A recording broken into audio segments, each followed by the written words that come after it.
Hey everyone, welcome to I Was Her, y'all. Did something a little different for y'all tonight. What y'all think about the yellow? You know what I'm saying? So I am very, very happy about tonight, y'all. Yes, y'all, look, the yellow, you like? Okay. Hey Braylee, what's up, girl? Okay. So tonight, y'all, I'm doing something a little bit different.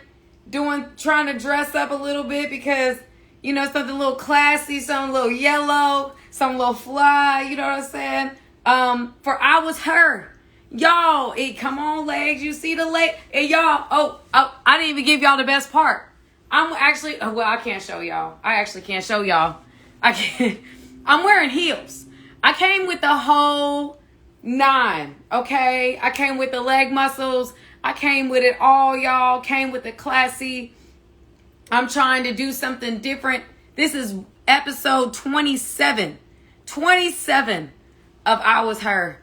And I'm so excited to do this. I'm so happy that this happened. This is a God thing all the way through.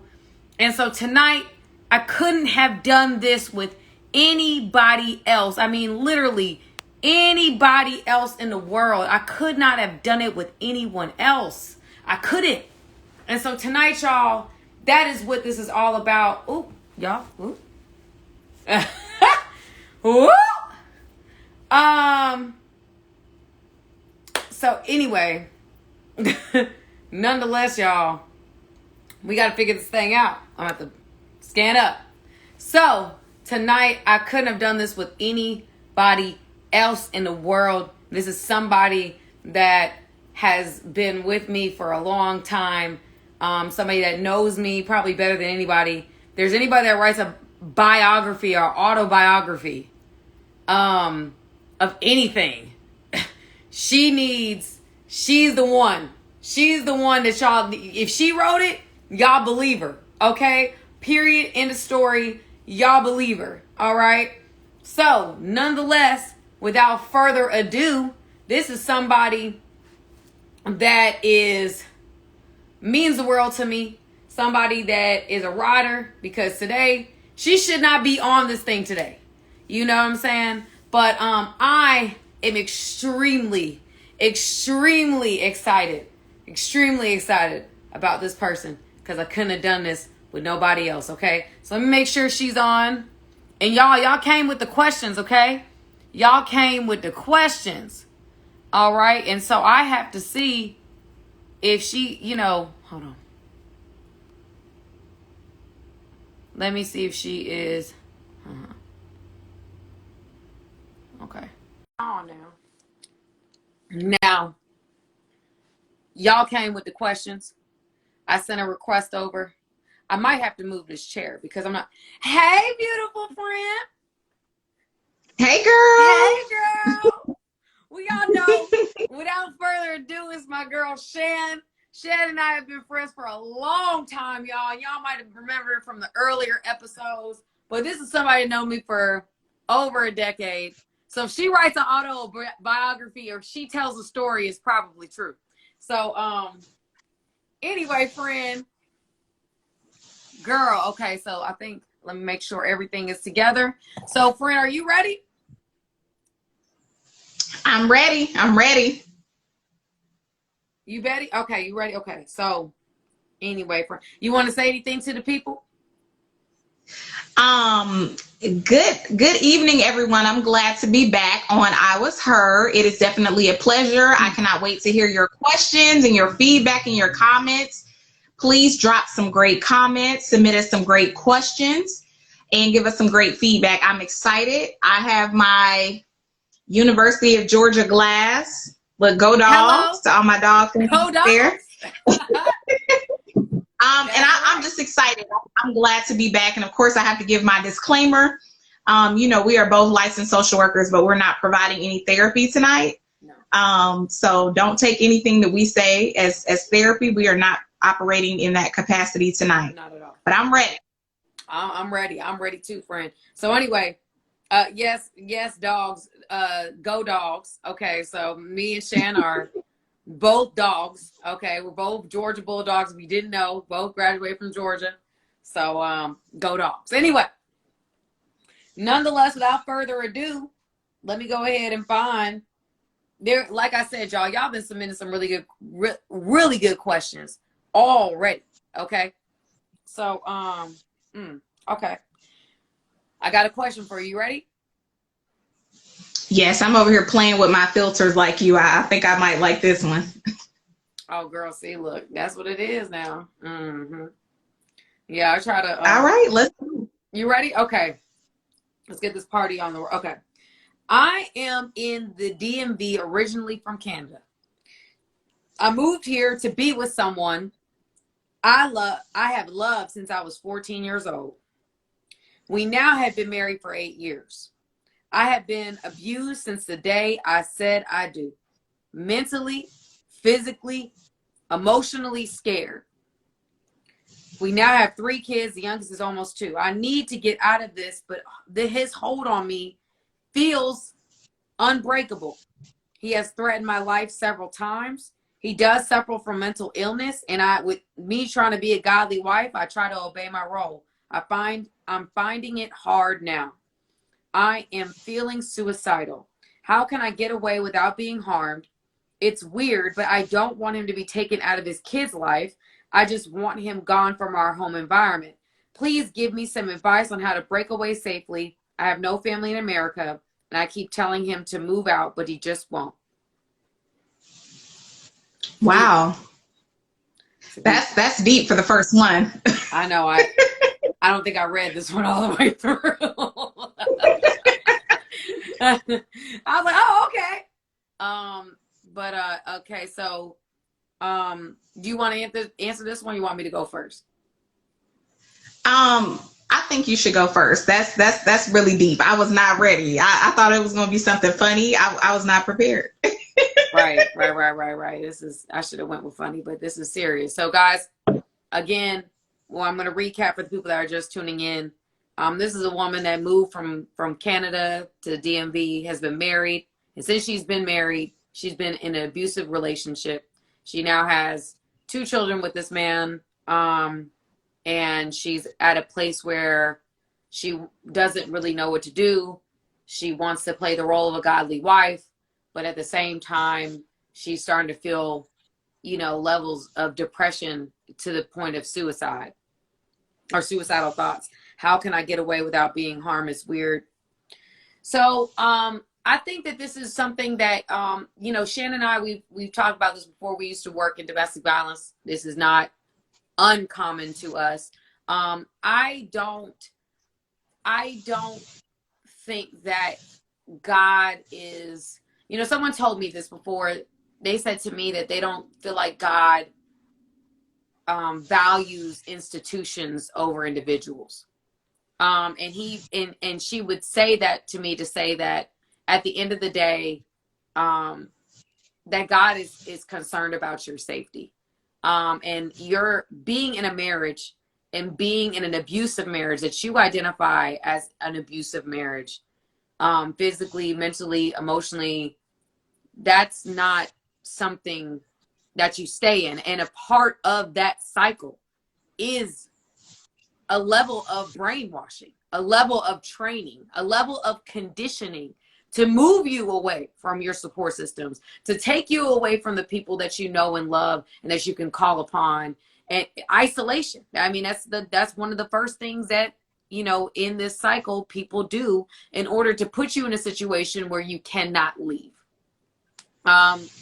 I would say in this situation, sis, no matter where you are in the world, and this is for any woman that's watching right now, I don't care where you are. You can look up a DV shelter anywhere.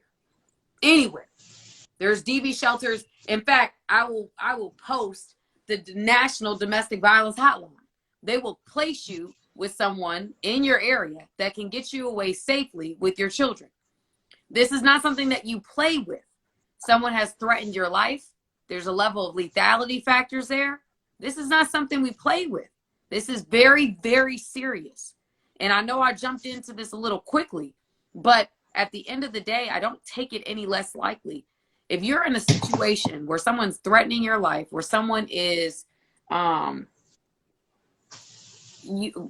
done for a number of years, you've had this kind of relationship, and now you're at the point where you're willing to take your life.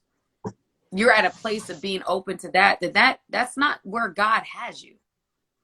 I mean, I don't want to say that with all certainty, but I know that when God has you somewhere, it's peaceful.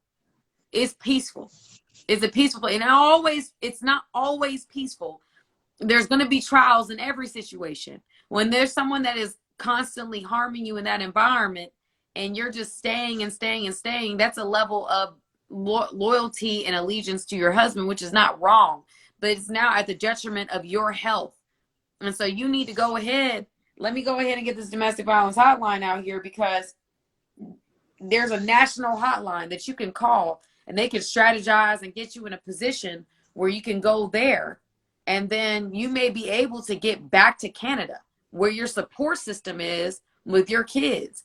I've been in shelters where they will literally take you. You go to the shelter, you stay there for a week, they connect you with your family, and you're on a train or a bus or whatever back. Then they pay for it back to where you go, where you're from. This is not this. I understand wanting to stay in your marriage and fight for your marriage, but at the cost of your life, is not worth it. You have kids that depend upon you. So I think that this is really a situation, sis, where I really wish I honestly read this before, because I would have sent you the domestic violence hotline before. But they will connect you with somebody. They will strategize with you. You have an exit plan strategy that they will come up with you, and you can get out of the situation. This is not something that you play with. And this is not something that I play with.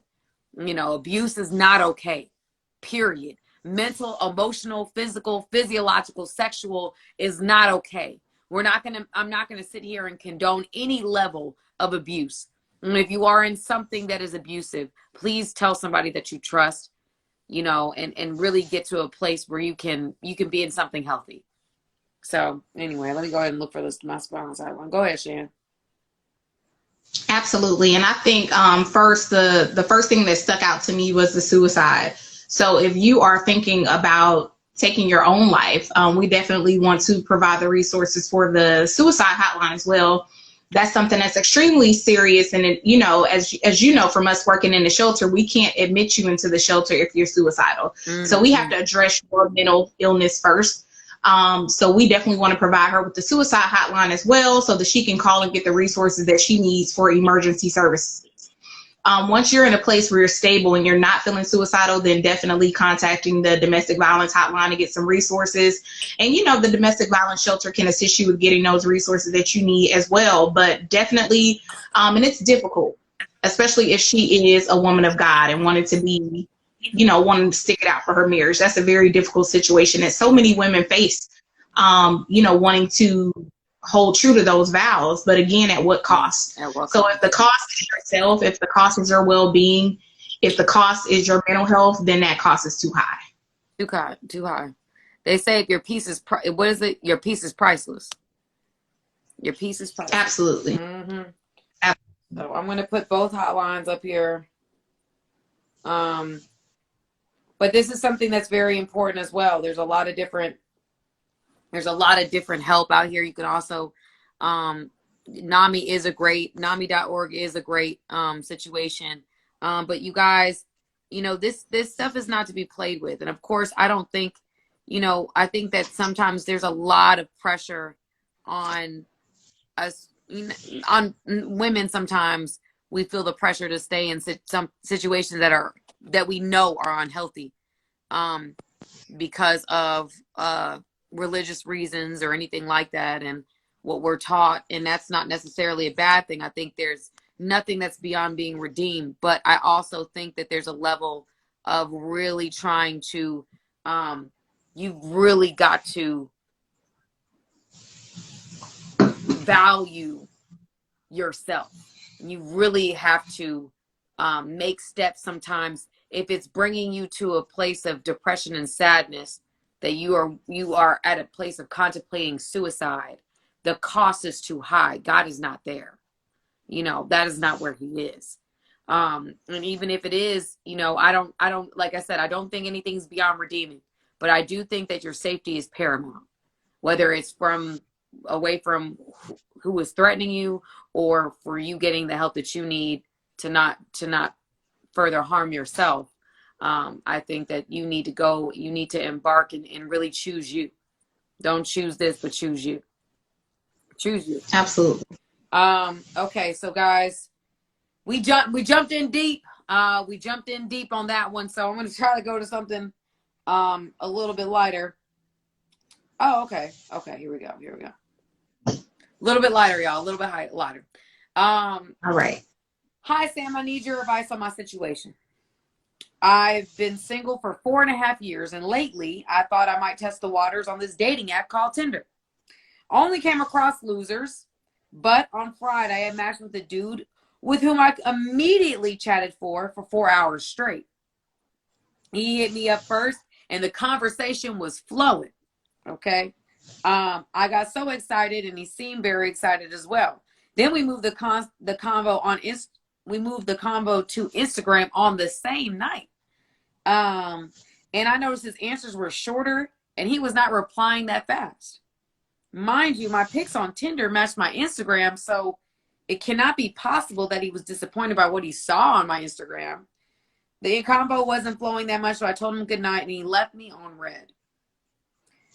He texted me the next day, and I replied, but he was taking 15 minutes at minimum to reply back. Then he left me on red again.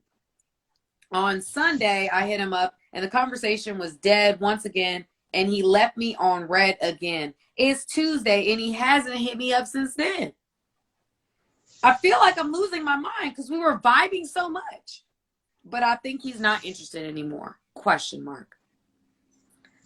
Go ahead, friend. I'm gonna hit you with that headline first. You go ahead then, okay? I'm gonna drink my water. So interesting. So the first thing I want to say to this person is, you know, there's absolutely nothing wrong with dating apps, but just make sure you do the research on your dating apps, depending on what your intentions are. So historically, Tinder has been an app that is known for hookups. Now, I preface that by saying I have heard of people getting married off Tinder, but for the most, Tinder is known to be a hookup app. So just really do your research when you start getting on these dating apps. So the next thing I'll say, and, you know, I kind of know someone who experienced a similar situation recently. So you have to be careful depending on what time of day you're on these apps. So it could be possible that this person, it was nighttime, they were drinking, they were possibly hanging out with friends, and they were chatting and really into the conversation. And then later, you know, sometimes people are just interested for the moment or for that evening, or it's like, hey, you know, can I get this person to come over tonight? Or can I get this person to commit to doing something that I want them to do tonight? And if they see they are not going to get those results, then they might move on to something else or to someone else. So, you know, it may be that he was interested for the night because he was bored, you know, or he was drinking, or he was hanging out with friends, or his girlfriend was not at home. She was out with her friends. Who knows? But I think when someone shows you who they are, you should believe them. 100%. And I mean, I think it's early, and that you shouldn't have any issues of this person either, because you all are not in a relationship. You know, you all are not building a relationship. You're simply getting to know each other. So I talk about this all the time. This is something that me and Sam talk about, giving people expectations that they are not aware of. So frankly, if you've just met someone and you all are very early in the conversing stages, then they don't owe you anything. They don't owe you a response within 15 minutes, because that's not an expectation that you have set and that you all have talked about. They don't owe you anything. So it may have literally just been something that they were doing that night. And, you know, as they got back to regular life and whatever else it is that they were doing, then they moved on. So honestly, I think it may be time to explore other options, either on Tinder or on another app. And I mean, it's nothing against you. It doesn't mean that anything is wrong with you. It doesn't mean that your pictures were not absolutely stunning. I'm sure they were, but it's just that this person was interested in what they were interested for in that night. And then once that night is over, then they got back to their regularly scheduled events. So what do you think, Sam? So, you know me, Sham, and you know me well. I'm not one. Listen, if I'm single, I'm dating. That's what you got to know about Sam. I'm not dating one. I might be dating, I am the kind of person that explores their options if I'm out here and I'm doing my thing. Now, I would say to you that I think me jumping back into the dating market, I've actually been surprised at how I feel like men want to be pursued. I have actually been entertained by the fact that men really want a woman to pursue them, especially if they feel like they have more options. They really want you to put yourselves out there. They really want you to do these certain things. And I'm saying to myself, Sam ain't pursuing nobody. I don't care what you do. I don't care how much you make. I don't care what you got going on. I don't care. Listen, I don't even care if we got a baby together. Listen, I'm not pursuing nobody. Listen, that is just not my thing. I don't do that. That's not what I do. I think that men are the pursuers. I feel very, very strongly about that. I think that men should pursue.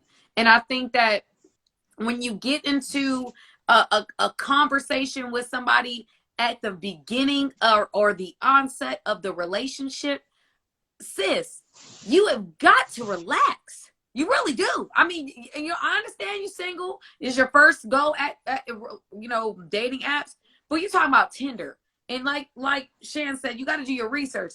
Tinder, people aren't really looking for long-term relationships. So you can't treat every man like they looking for something long-term. You got to go in, hate to say this, you have to go in there a little bit hesitant, a little bit skeptical, a little bit more skeptical than you've been going in there as. Because men, like a man, I know you're getting in, you're chatting and everything like that, but you have to earn my time because I can't get that back.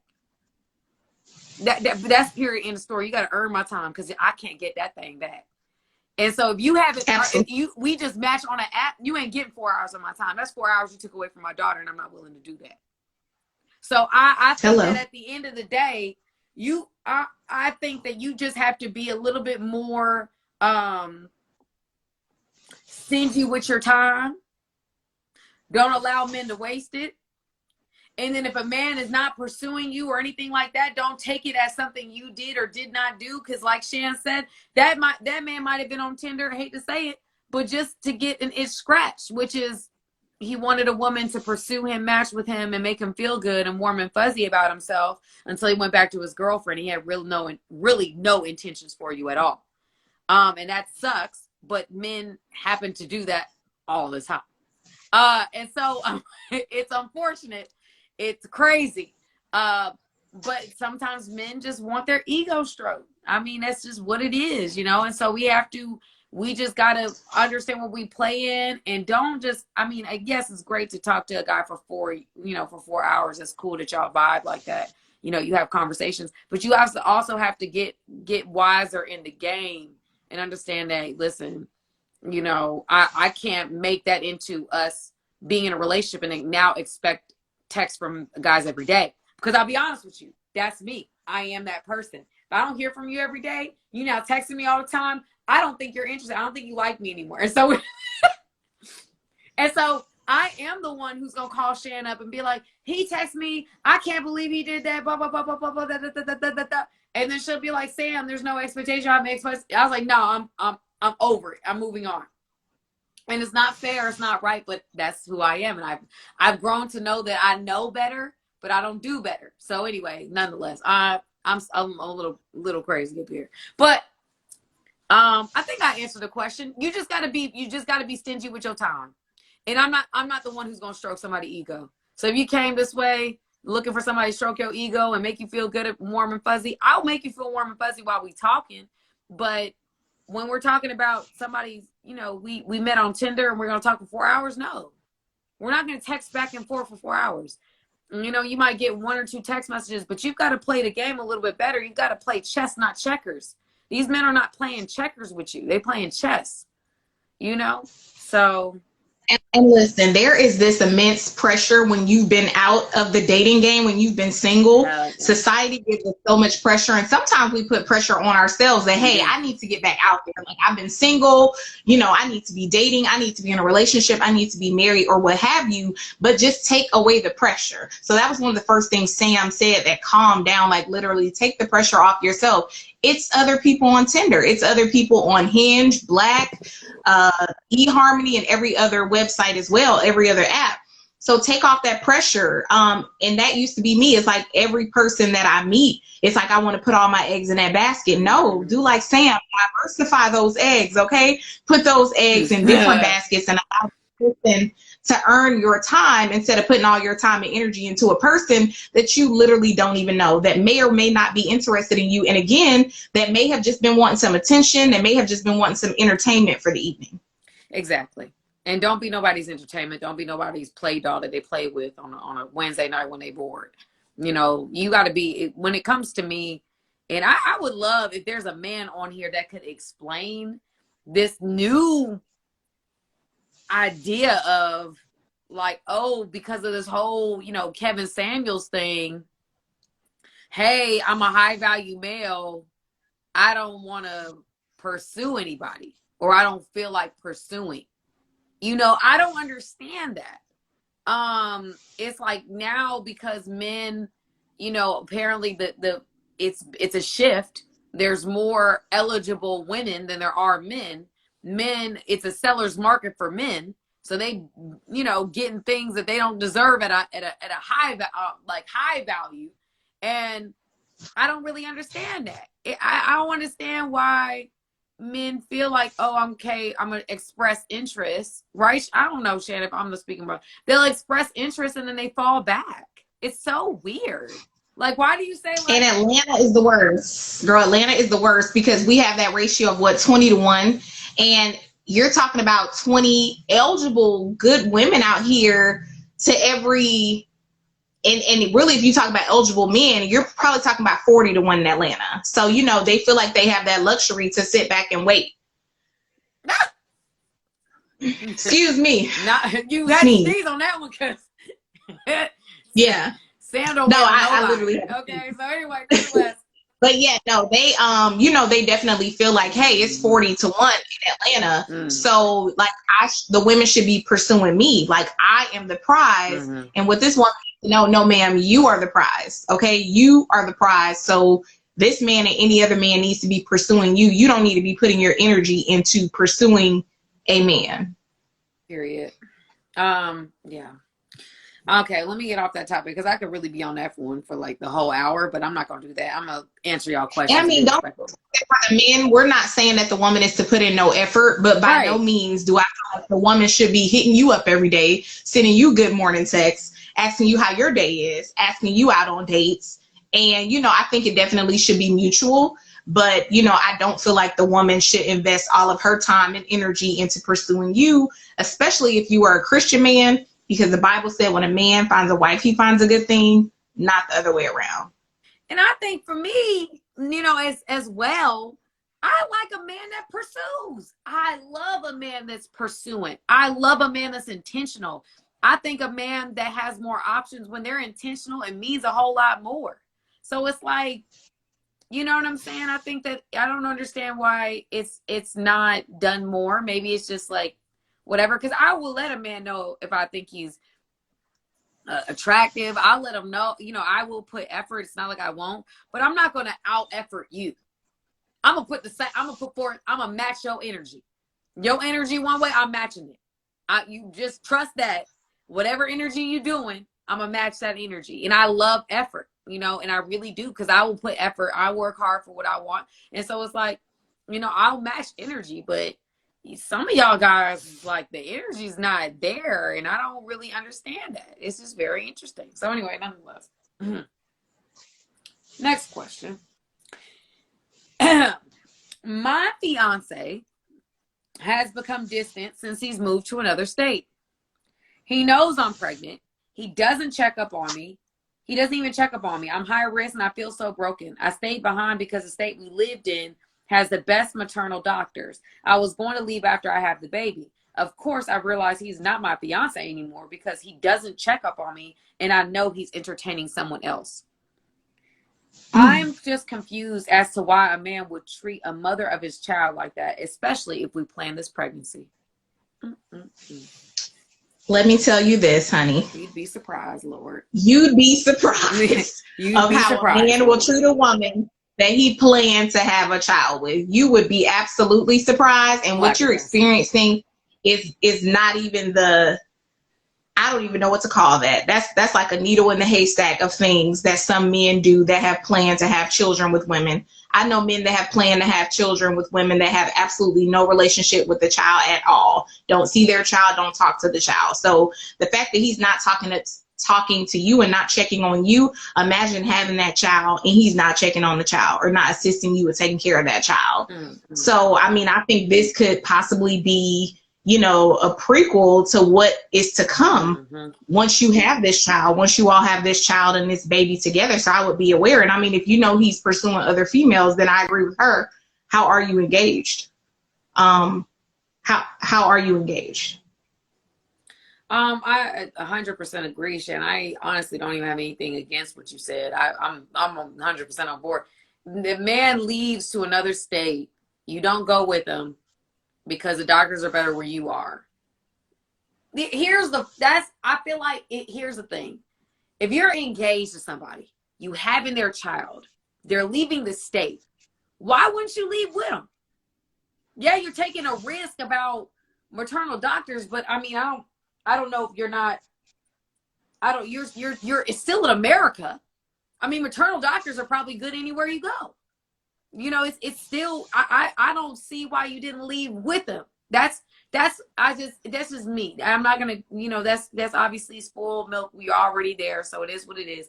I just don't know why you didn't feel like you could leave with him and trust that as your fiance, y'all can make a decision on a doctor in another state and make that work. The fact that you didn't, you know, now he's in another state. And listen, men, you know, there's some men that do long distance really well, and there's some men that don't. And I think that in this situation, sometimes absence makes the heart grow fonder, and some people say absence makes the heart grow fonder for somebody else. And I would say in this situation, unfortunately, you know, the situation is that he decided that he was going to go to another state. And I hate that this is happening to you. And I have to let you know that you're going to be okay. You know, I know this sucks. This is a terrible situation, but sis, you're going to be okay. It sucks to get to know people this way at this point in the game. But at least perhaps the moves you make on the other side of having this child, you can pray about it and plan on, you know, the appropriate measures, your support system with your family, not betting on a dude that goes to another state and goes ghost on his pregnant fiance. That's not who we're betting on. We're now betting on people that have shown up, continue to show up, are supportive, have been supportive. We're not doing those things anymore and taking major risks like that anymore, because this is a lesson. We all have to learn lessons sometimes, and sometimes lessons ain't fair. Sometimes the lesson sucks, but the lesson is a lesson, and it's going to be a testimony for somebody else one day. And I know that for certain, because I know that about my own life and my own experiences. Those terrible situations have become blessings to others. And so I know that. But yeah, girl, I would not be calling him my fiance. I wouldn't say I have a fiance. I wouldn't introduce him as a fiance. He is for the streets. And you can go back to the streets. You know, and just be strong. You know, you're going to have to carry it, you know, learn how to carry this thing, and, you know, be independent, you know, get into your independent bag and do the best for your baby, and make your mindset not about him and focusing on you. That's what I would say. Absolutely. Yeah, I 100%. Sorry for, you know, I get long-winded. Let me get off of my bag. Okay. All right. Another question.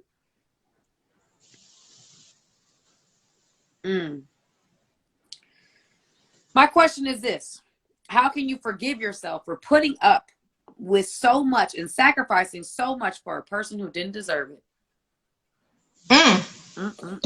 Woo! Oh, Jesus. My goodness. My goodness.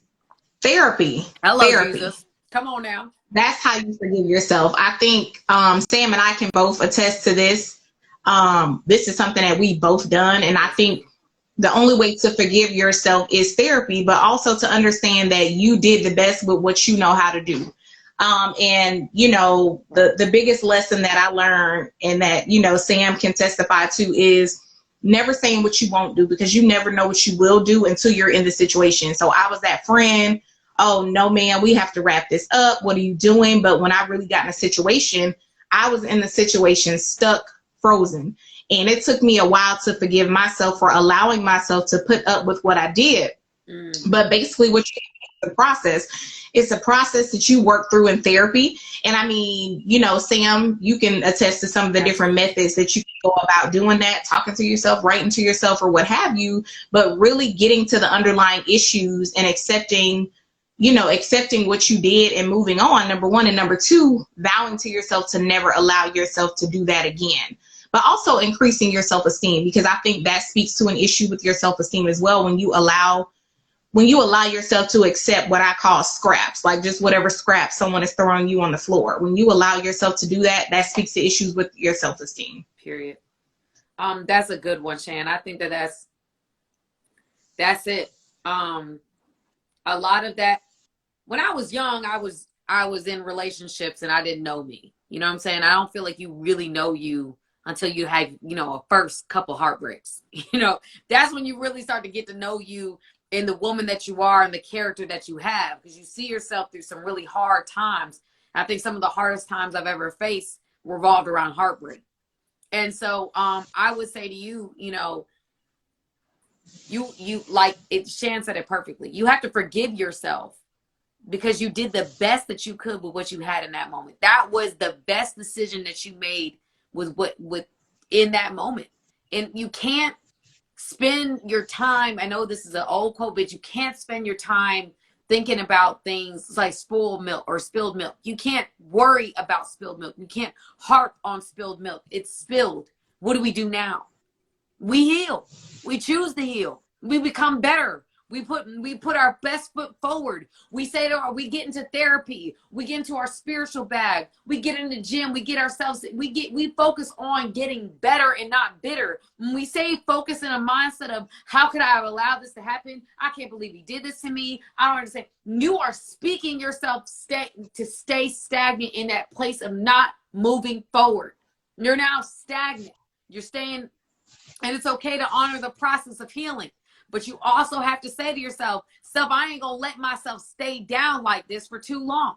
I recently had a situation, just me being transparent, where I dealt with a level of heartbreak. I was heartbroken by something that I heard. Somebody that I trusted betrayed me, betrayed my trust. And I had to say to myself, after a couple weeks, I said, you know what? I was eating a little bit more. I was doing, I realized I didn't have the energy to, clean and do the things that I normally do. And I had to say to myself, wait, hold on. It was like a couple days, or whatever. After that, it was like a week later. I was like, you know what? I've really let myself go. And over time, let me tell you something.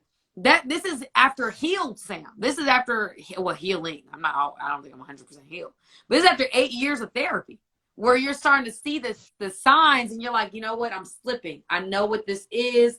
I now have to do what I got to do to make sure I don't go there anymore. And that's what healing does. Healing allows you to not allow yourself to go all the way down that rabbit hole again. It allows you to see the signs and the symptoms. You learn from them, you grow from them, and then you decide to do something different with it.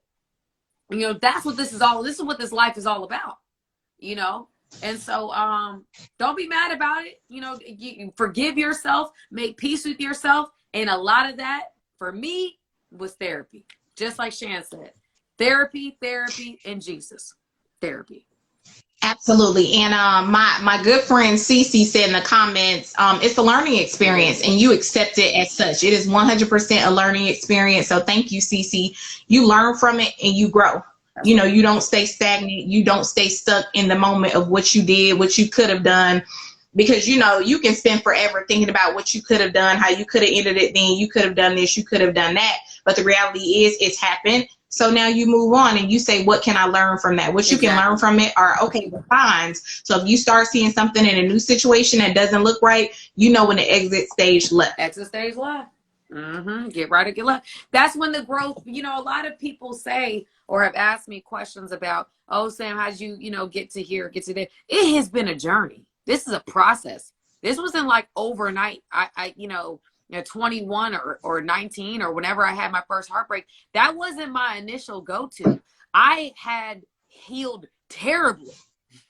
I had bled on people that did not cut me for many years. And I had to then get to a place where I was tired and sick and tired of me and go to therapy and start really doing something about the things that I was actually struggling with, because the other things were just symptoms of a problem. I just kept doing the same things. And so now when I'm in my therapy office and I'm talking to my therapist, I'm being honest with her, she can call me out of my stuff. And I'm like, dang, you know what? I am doing what a Sam thing would have done a long time ago. That's not who I want to show up as today. So I'm going to do this thing differently. And so I say all of that to say, you know, you grow from these things. Don't stay stagnant in it. Don't ruminate on it.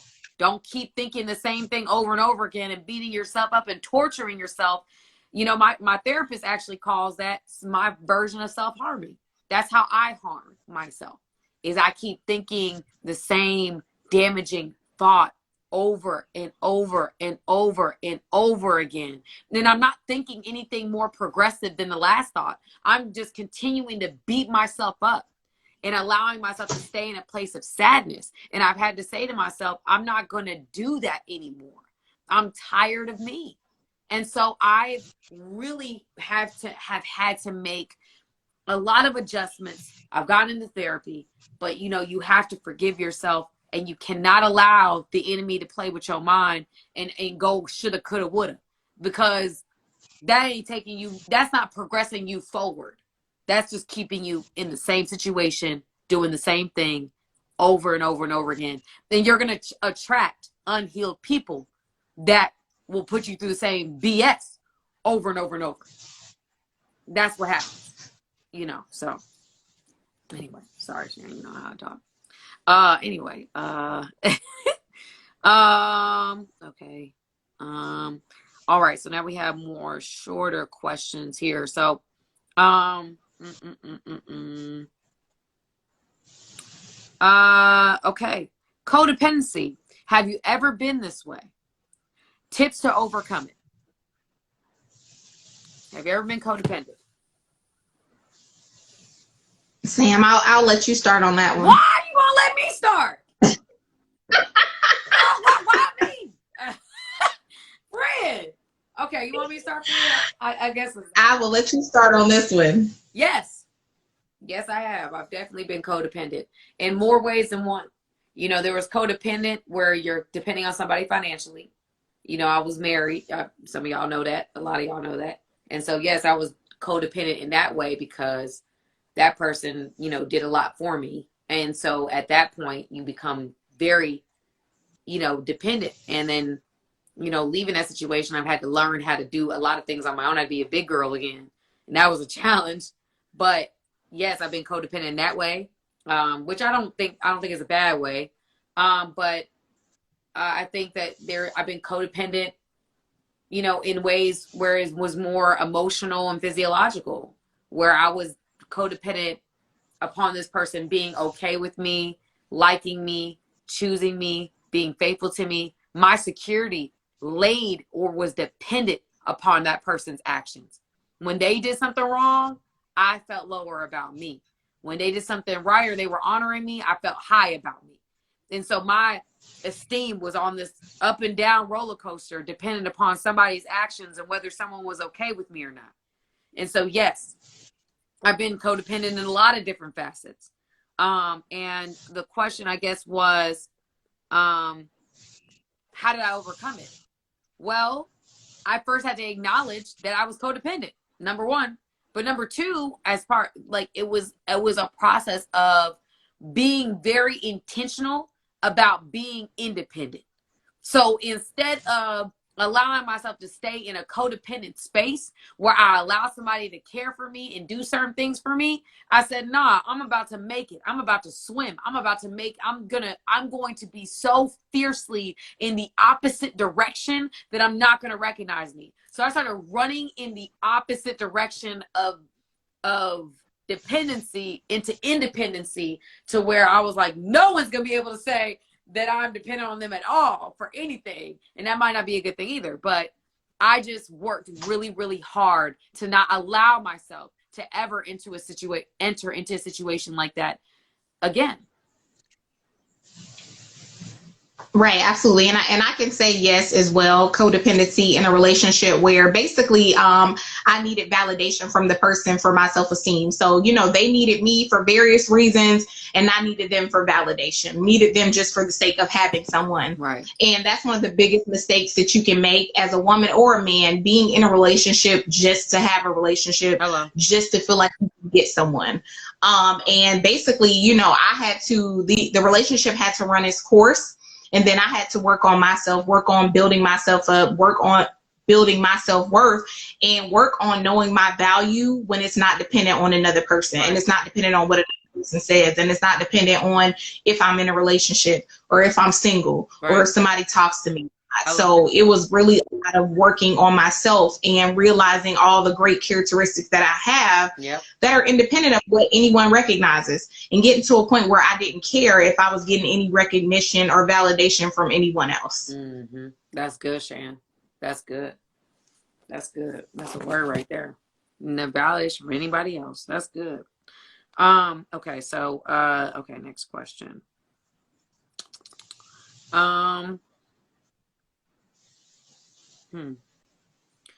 Okay, so one question is, what have you done to heal on your own? What's helped you with your mental health? You want me to speak there? You want to go first? I mean, therapy. I can't say therapy enough. Therapy is probably my answer to every single question that will be presented to us. And again, like I said, working on your self-esteem and your self-worth. So and then, like Sam said, acknowledging that you actually have a problem and that you need work and that you need to be healed, because, it's so easy for people to blame someone else, or to blame their childhood, or to blame their mom, or to blame their dad, sister, cousin, yep, to blame everyone else in the world and not self-evaluate and realize what role they are playing in their own issues. Mm-hmm. So I think recognition that you have any type of problem is the first way to heal yourself, and then working on it consistently, whether that's therapy, whether that's increasing your education, whether that's working on your body image, if you want to work out or do whatever, it's making a commitment to yourself to work on you. That's good. That's good. That's a good word, Shan. Thank you. I think that's 100%. I really can't even add nothing else to that. Y'all, we have to focus more on getting better instead of staying bitter. And that's the number one. Like, I know it's like, okay, I know the question for me, what have I done to heal my spirituality? Jesus, my spirituality has helped me tremendously. That has been the answer to a lot of that. It's been my foundation. It's like my foundation. And then my therapy has just been helping me build the foundation and keeping me accountable and wanting, like, I want to show up a different way. I want to be different. I don't want to be the same Sam I was years ago. I acknowledge that I wasn't the best. I acknowledge that there was a lot of hurt things, and I hurt people, and I used people for the wrong reasons. I know what I was, and I desperately don't want to be that anymore. And so I really, healing in my mental health was acknowledging, like, I started realizing my anxiety was keeping me up at night. My anxiety, I have high levels of anxiety, low levels of depression. One brings about the other. And it was me just being honest with myself, having anxiety attacks, going through different things and saying like, I need help managing this, and not being ashamed of the fact that I had something going on with me that was causing me as a spiritual person to seek help outside of my spirituality, to say, listen, there's not something wrong with me because I need help with this. And then eventually it became, yes, I had to start taking medication for it. And I got off medication for it to have my daughter. But at the end of the day, like, you know, and I now I have to take it as needed. I don't take it on a consistent basis. But at the end of the day, it's like I've had to be honest about something that I was dealing with. And I had to say, listen, like Shan says, sit in that seat of accountability. Like, listen, I'm not okay. And I need to figure out what I need to do, and really, really do your homework, really research the problem, and then really take care of it. Don't just talk about a problem and then not really seek out, actively pursue the solutions consistently. Now that's real. And so, you know, anyway, here I go. Shan, your Wi-Fi is going out, sis. I don't know what, but yeah, no judgment. Absolutely. I was hurt. I was absolutely hurt. And so I'm very honest about the fact that I've struggled with mental, there's been mental health struggles that I've had, and, and I still consistently seek help for it, and I help other people with it. And I think one more thing that I wanted to add is focusing on yourself. So I talked about that earlier, but making sure that you're focused on you. And I think about this like driving, right? So when you're driving down the road, if you start looking to the left or to the right, your car might veer off to the left and to the right, but you can't get to where you're going if you're looking at who's on the side of you, who's behind you, who's in front of you. So focusing on yourself, stop comparing yourself to other people. Sam's walk is not my walk. Sam's career is not my career. Sam's life is not my life. So I can't compare myself to Sam and where she is and what she has going on. So the same thing with everyone else. Don't compare yourself to other people and where they are in their walk, where they are in life, where they are in their careers and everything else. You are responsible for you and your walk. So stay in your lane, focus on you, stop looking left and right and trying to get to where everyone else is getting, because honestly, Sam's destiny is not my destiny. My destiny is not Sam's destiny. Her blessings are not my blessings. So what's for you is for you. So you need to focus on what's for you and getting to that, because sometimes you can get off track by chasing someone else's dream, chasing someone else's vision and destiny when it was never meant for you in the first place. 100%. Very good. Very good, Shan. Very good. That's a great answer. Okay. So somebody asked me this, and it says, how do you heal from emotional and verbal abuse in a relationship? I was with a narcissist. I think for me, here's the thing. Any type of emotional abuse in a relationship, any type of abuse, period. And I've been all kinds of relationships. I mean, and I've also been the person that was wrong. So I've been both. I've been the person that has been damaged and damaged others, and I've also been the person that has been hurt by others, that I've been on both sides. And I think that the how do you heal from something like that? You do your work. I can't say that enough. Therapy and Jesus goes a very, very long way. Really taking the time, no matter what kind of relationship you've been in, no matter what has happened in that relationship, take your time to heal. Even if it was a healthy relationship and y'all break up, take your time and heal. It's about it, and healing does look different for different people, but I definitely think it starts with therapy. I just do. Therapy and Jesus, man. Well, honestly, it starts with Jesus and then it goes to therapy. But, some people on here, I want to be respectful of other people's spirituality. Obviously, my spirituality, I'm a Jesus follower. But, at the end of the day, my spirituality and my therapy has been tremendous. It's done amazing things for me to heal from all kinds of things, not just, certain things from relationships. Absolutely. I can't even add to that. You answer so eloquently. There's nothing that I can possibly add to that. That was very sweet of you to say. Jesus and therapy.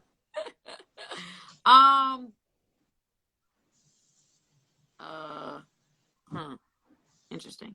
Okay. Oh, okay. Here we go. Should you go back to a cheater? What do you think, Shan? Well, so here's the question. Well, here's the thing for me. You have to know yourself, right? Me personally, I cannot go back to a cheater because I know myself. Once you cheated on me, you violated my trust, and you honestly don't want to see me and the person that I am. Once you've cheated on me, I become a completely different person. So I know, me personally, I cannot handle cheating because I've been in that situation before. I've tried it a couple of times and it just does not work out for me. The way my mouth is set up, the way I respond to things, the level of bitterness that it creates in me. I don't make a good significant other to you once you've cheated on me. So to me, I say no, but that's my personal preference. I'm not pushing my views on anyone else. You just have to know what works for you. And I know for me, cheating is a deal breaker. Now, I say that, but I've never been married, so I don't know how I would handle that situation if I were in a relationship where I said I'm going to be in it until the end. But what I can say for me in boyfriend and girlfriend stuff, cheating is a no deal for Shan. Now, Sam, you can attest to that, but for Shan, it's a definite no. And then, hold on, we also have to clarify what is cheating, right? So what is cheating in your relationship, okay? Because cheating could be you went and hung out with someone. Cheating could be you had a phone conversation with the ex. It depends on the severity of cheating. But for me, when you're talking about cheating, like you physically had relations with someone else, that's a no deal for me, period. Now, communicating with other people and things like that, that might be something we can work on. But if you went the entire 10 yards, I'm not even gonna say 9 yards, if you went the 10 yards and you did something to violate my trust, to disrespect me, that's a no for me. It's a no. That's a great answer, Shan, because it really does depend on the person. I think for me, I could get over cheating if it wasn't something that was happening. If it was a mistake and it was truly a mistake, I can get over that. But if it's something that's a flagrant foul, like where you're just doing it and you're being disrespectful and disgusting about it and it's dirty, no, I can't forgive that, because now that's disrespect. It's not a mistake. You're choosing to do it, and we're dealing with the same issue over and over again. I'm not going to do that. So I am not the kind of person. I could forgive an offense and expect, like in a marriage, I probably would be even more wanting to, forgive and move forward, especially not at the expense of a family. But I think that cheating, it really does depend on the person. It really does. Everybody has deal breakers, man. And you got to know what those are, before you get into a relationship. But for me, it's not, I believe in redemption. I believe people can be redeemed. But when you say sorry, you better mean sorry. I don't ever want to have to deal with the same issue again. That's where I'm at with it. Okay. Yeah, girl. So anyway, okay. More forgiving than I. So. Yeah. So, okay. Advice on dating while you have kids. I have a 2-year-old son that's been so hard to date. Woo. Well, I guess I can say I'm a little bit more of a seasoned professional when it comes to this. You're a vet in this game. Go ahead. Yes, ma'am, because she has a 2, almost 3-year-old, and I have a 14-year-old. And so what I would say is, definitely taking your time, because now you're a package. So it's not just you coming into the situation, it's you and your child. So things that have been key for me is just, number one, making sure that you really get to know the person, make sure that they're trustworthy. Hey, run background checks if you have to, Google searches or whatever to make sure your children are safe. The second thing for me is making sure that you really get to know the person and what you all are doing before you introduce this person to your child, because children get attached to people. Children love people, especially younger children. So I want to make sure before I introduce someone into my child's life that I know what their intentions are and that their intentions are pure. And then the third thing I would say, just making sure that whatever relationship you have with the child, with the other parent, is resolved. Because what you don't want to do is bring someone into some back and forth, baby mama, baby daddy drama with you and the person that you've had a child with. So making sure that you're actually completely done with your relationship with the person that you had a child with before you introduce a third party into the situation. So I think those have pretty much been the key for me. And I have a daughter, so I'm even more careful with that, you know, because I definitely would not want to put her in harm's way. And the same thing with the son. And listen, it's not just men that do abusive things. I had a friend of mine who was dating a woman who cut out the center of his daughter's hair, like, you know, parted her hair, cut out the whole middle, and put it up in a ponytail to be spiteful to his child. So, I mean, women do some crazy things too. There are women that use children and things like that too. So it's not just a man's thing. So really making sure that you vet that person and their intentions before you introduce them into your world and let them know that you have a child. And then also being transparent. So that's something that's probably within the first 3 sentences of me meeting someone that has intentions of dating me. Hey, I have a child. Just so you know, because some people don't like dating people that have children because it requires a certain of understanding, flexibility, and respect to that. So that means that if I have a child, you can't hit me up trying to be spontaneous on Wednesday night and say, hey, you know, it's 10:30, let's go out and have a drink. It doesn't work like that. You have a child. So big that. Woo! 100%. I think that, Shan, everything you said, I really can't even really add to that.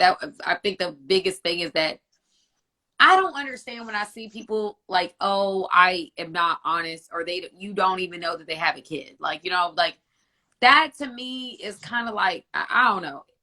Be honest about having a child. You know, I'm proud of having a child. I'm proud of my daughter. I'm proud of who she is. I'm proud of like the relationship that we have. Like, I'm proud of those things. That's what makes me a woman. That's what makes me who I am today. To hide that aspect of myself is hiding a part of me.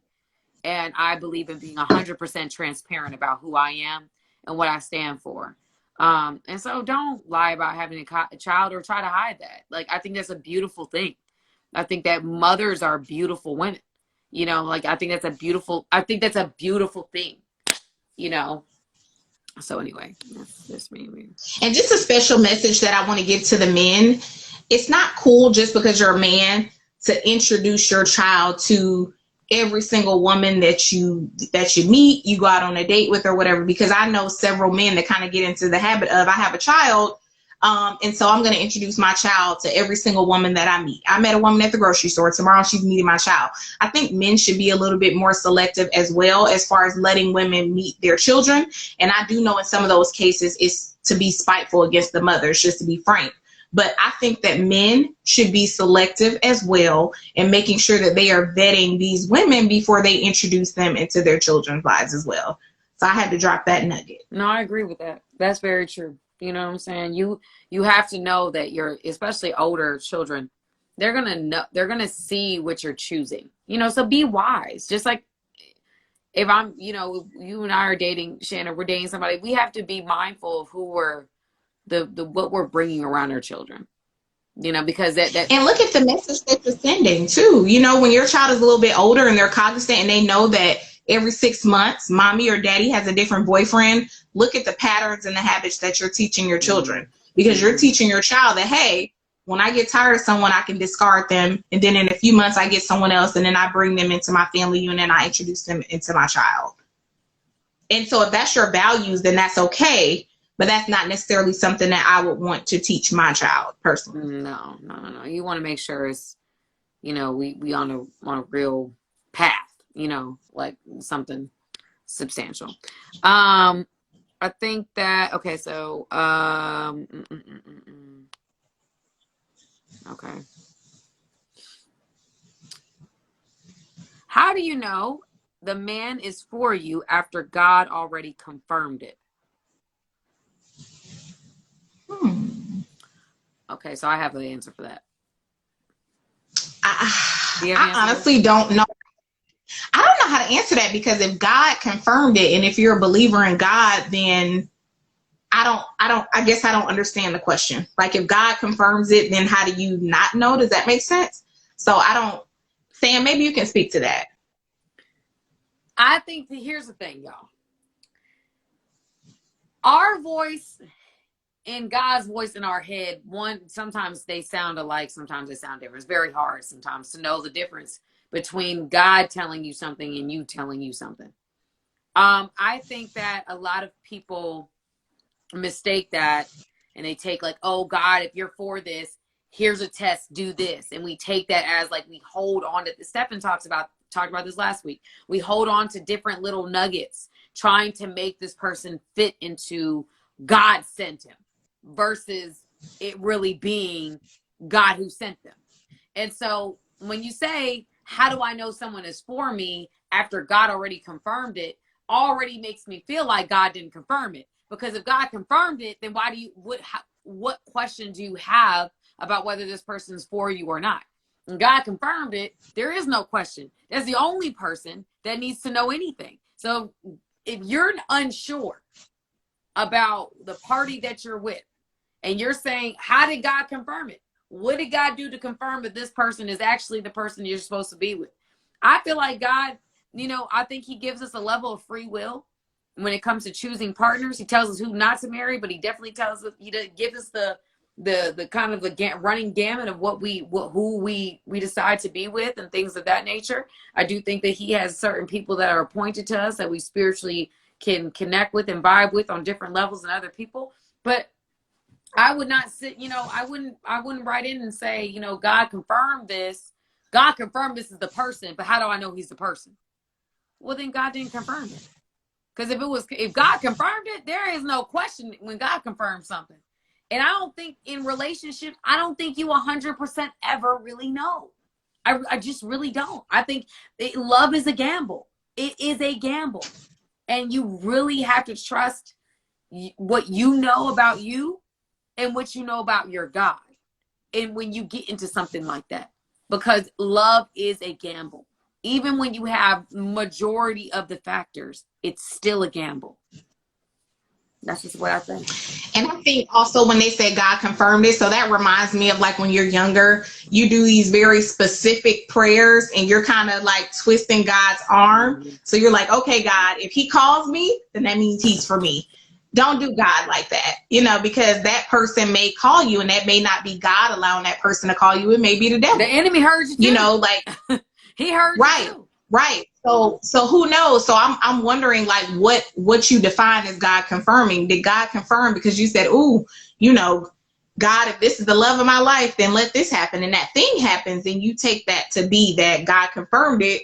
When of course, once you speak it out of your mouth, the enemy can hear it as well. Been there, done that. I'm just saying in any situation, be very careful about God. You saying God confirmed this and that and the third, but then you question what God has confirmed.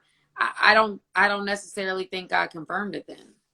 I think when there's certain things I ask God, God is very clear. He is clear with me. There's certain things he leaves up to me, but at the end of the day, he is very, very clear, and he is not the author of confusion. He's not. He says that in his word. Absolutely. Absolutely. If it's not clear, then God didn't confirm it. Okay, so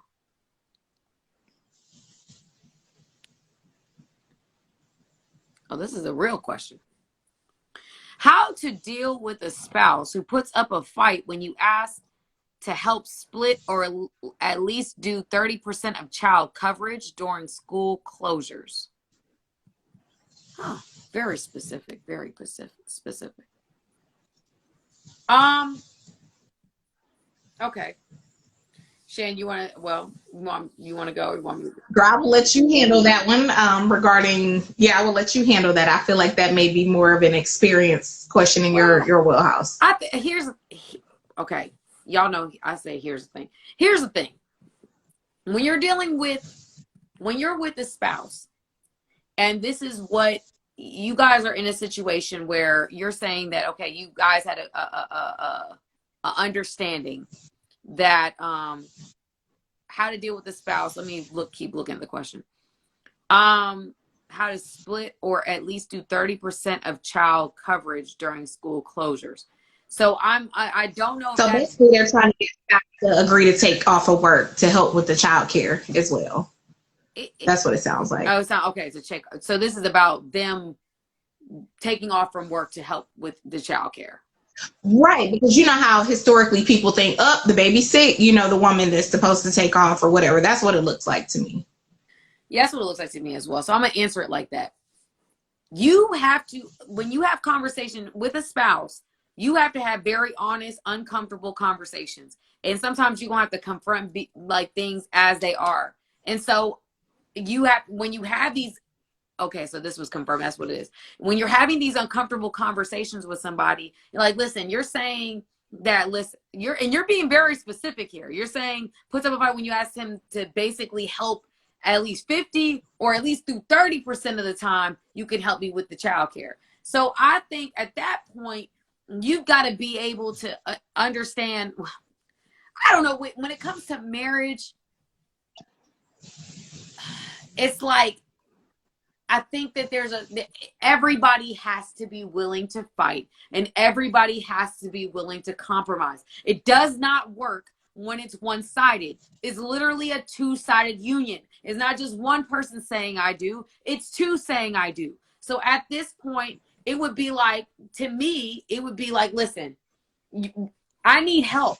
I'm also working. I'm also contributing to the household. So if you're not willing to help when the school closes because of COVID or whatnot, then I need you to actually pay for somebody because I work too.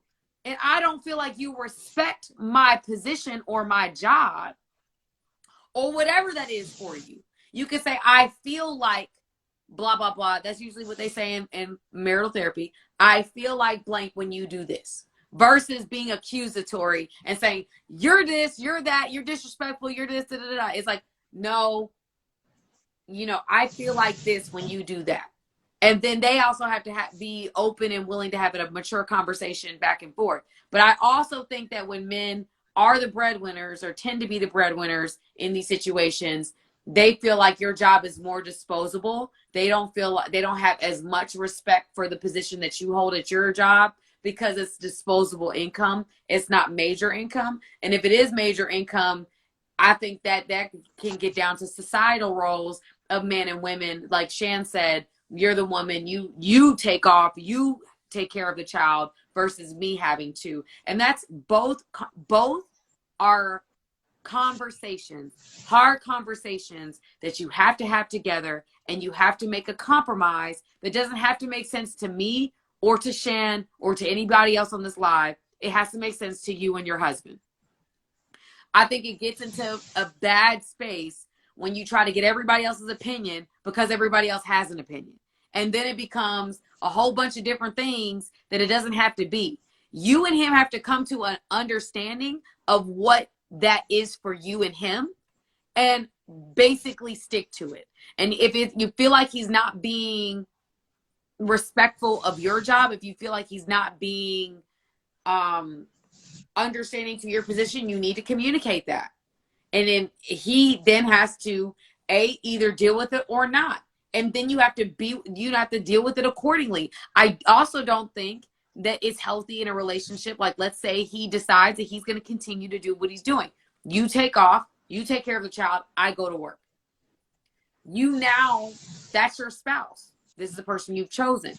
So you've shared what you've had to say. You've shared your emotions. You then have to figure out, okay, I'm going to choose my marriage, right? Because I'm not going to, or not. You can not choose your marriage, but you can either choose it or not choose. And if you choose it, you then have to find a way to make peace with whatever resolution you guys have come to, whether it was a resolution you wanted or what he wanted.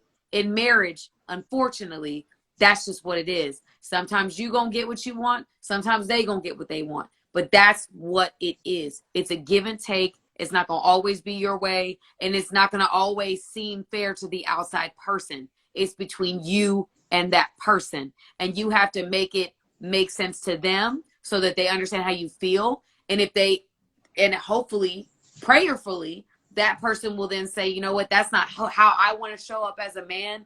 I do want to honor you. I do want to help. So can we at least agree on 20%? Let me meet you in the middle. That will be hopefully the compromise, not you coming up with something and having the expectation for him to do what you want him to do, or vice versa. That's my perspective. Yeah. And I don't think this is financial. I think this is about taking off. And right. I don't think this is about time. This is not about finances. Right. Go ahead, friend. What do you work with couples now, so you know. I mean, and I think, these are some of the tough discussions that we also have to have before we have children too. Mm. So it's like, hey, we both have careers. Once we have children, what does that look like? So that's one of the things that I talk about with my couples and couples therapy. If someone is expecting, what does that look like? Who is going to take off? Who has the time to take off? What type of career do both people have? Because that could be a difference. Is your husband a CEO or an executive and he's required to be there every day? And maybe you have a job where you're not in an upper level position, so you don't have to be there. So I think it also has to come down to those things too. It's like, it may be more inconvenient for that person to take off due to the status of their position or what they're doing. Or it may be that the job that you have, you can work from home and that person can't work from home. So I think you have to look at both of your situations and which situation is going to work best for you all. But also having those conversations before, so that once you get to this place and, it's time to take off, you've kind of already addressed that, or stopping, like Sam said, and having a conversation now. Hey, this has been an issue for us ongoing. There's school closures, there's a pandemic going on. How are we going to handle this going forward? With my career, I only get 3 days that I can take off every 6 months. With yours, you get 20 days. So, I need you to work with me, or either I won't be employed. That's it. Period. That's good. That's good, Shan. That's a good word. I'm not even gonna add to that. Y'all will take one more question.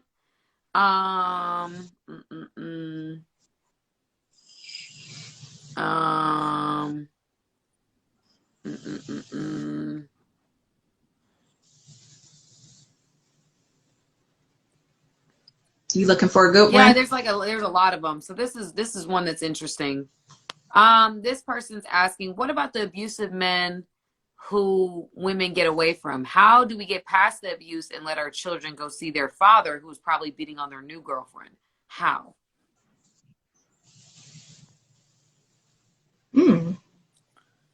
Okay, well, you want me to jump in, or you want to jump in? Sure. You can jump in on that one. If there's a situation where your children are being exposed to violence, possibly, then that doesn't become a mute matter. That becomes something, you become like a sounding horn. Because that's emotional, that's trauma. That's emotional trauma that a child could possibly experience. That's not something you stay quiet about. That's something that you are loud about. And I don't care what lawyer you go to in the world. If you're talking about something that has to do with children experiencing secondary trauma from visiting their father, they're going to do something about it and probably get you paid for it. So let's not, don't, when it comes down to your children and it comes down to the emotional, psychological, physiological, the well-being of your child, every state in the United States takes that seriously. Every state. And so if you feel like that there is a potential of harm to your child going to see their parent, then yes, you need to do something about it. And there's a lot of things that you can do. You can, I don't know if you want to get Child Protective Services involved, but that's a Child Protective Services thing that they will look into. And now if you are wrong and this is not occurring, and you are just saying something, because this is a hot button topic for me. I'm gonna apologize in advance. I don't like it when women do this to get a man away from their child. That is an abuse of the effing system. and I don't like it. If this is really about your child's safety and this is a real concern, you can go to DFACS, you can go to a lawyer's office that deal with children in custody and all of those things. There's a lot of things that you could go and pay $150 for a consultation and really understand what you need to do moving forward. Or you can call your local DFACS or the DFACS in which is in the county in which he goes to or lives in, and you make a report. But what I say in a caveat is that if this is about getting back at your ex, being vindictive, doing things to be ugly and separate this person from their child, that is wrong. That is so wrong. And I don't know how that you don't get blessed. You don't progress in life by trying to eliminate the relationship or get in between the relationship between a man and his child. That is not how you move. And that is not how I would advise a woman to move. You allow your children, if it is emotionally, physically, but physiologically healthy for that child to be around their child, you have no concerns about their well-being. Allow them to have a relationship with their child. It's not about you. Ain't about how you were hurt. Ain't about how he cheated on you. Ain't about how that situation happened. It is truly about your child, an innocent child who was brought into the world between you and this person. It's about them having a healthy relationship with their other parent. That is important. It's not about being petty. It's not about using the only weapon in your arsenal that works. That's wrong. So what I say is that on the other side of that, if there is something that seriously you are concerned about, like I said before, there's a lot of different things that are going on. There's a lot of different ways that you can protect your child. And I will say at all costs, protect your innocent babies. But don't abuse the system. That I'm not going to advocate for. And I would say absolutely getting the courts involved. So I don't know if you all have a custody agreement, but hey, going to family court, getting a custody agreement. So that way, you know, the courts can investigate and look into the safety of the other parent's home, and the courts can say, hey, this person is unsafe to be around the children, so we are going to do supervised visits or whatever. Mm-hmm. And then also they can do some mediation and some counseling between you and the other parent so that you all can co-parent together successfully. So, you know, I know it's difficult to get over that hurt and that pain, but like Sam said, at this point, it's not about the relationship that you all had together. It's about the relationship that this man is trying to have with his children. So take it through the courts if you have to. So that way they can mediate. They can make sure that you all both get the skills that you need to co-parent together successfully. And then the courts can monitor and make sure that he's honoring what he's supposed to do as far as having visitation with his children and making sure that they're safe in the process. That's right. And I think that, you know, you also can't assume, I mean, although history does determine a lot, but some people, they might have abused one and didn't abuse the other. It doesn't always have to, you know, we're making a lot of assumptions. But at the same time, I think they're healthy assumptions. I think these are healthy things that if you really are concerned about it, you absolutely, like Sam's, like Shan said, you have to get the courts involved. That's why they are there. They are there to protect the children in this type of dynamic. You know, again, that's just where I'm at, you know. So, well, Sham, we have reached 8:30, sis, and you have been a trooper all the way through. Did you enjoy your time? And I was her. I did. I had a great time. We had some great questions, very challenging. Yes. So I appreciate everyone that submitted questions. Thank you all for your feedbacks and your comments here. You know, I've been distracted looking down, reading some of your comments and trying to pay attention, trying to get this lighting right here. So everyone just bear with me, but it's been very fun. I appreciate it. No, you were great, Shan. I appreciate the opportunity to be here. Oh, absolutely. You deserve to be here, friend. You know, watch me through a lot of different seasons in my life. That alone, without your LCSW, has you worthy to be here. So, and you're right, Shan. People, they asked some real questions today. This was a real good I was her. I'm not gonna lie to you guys. Y'all have amped up the level of questions, and I appreciate that because it means you take this thing serious, and I appreciate that. I really do. And I hope you guys, all of you who asked, definitely got something from it. I hope you did. And Shan, you, like I said, absolutely. Yeah, I hope you all got something from it. So we appreciate those comments. Everyone that's saying please come back. I will be back at some point. This is my second time. So it's been really great. Yeah. All right. Well, thank you guys. Thank you so much. Power up. I will see you guys in about 15 minutes. I'm gonna send the link now for our Zoom. But thank you, Shan, again. You're the best. And you answer questions like a true LCSW tonight. I ain't gonna lie to you. Very, very good. You did an awesome job. Thank you. Thank you. I had to work on it last time. You know, I had to clean it up a little bit, make sure that what I'm saying actually sounds intelligent tonight. I think you could put this on a commercial. I do. I think you can put this on a commercial. I appreciate it. All right, guys. Well, I will see you guys later. Thank you, Shan, for tuning in, for coming on. And I will see you guys later. Thank you for tuning in. All right. Good night. Good night.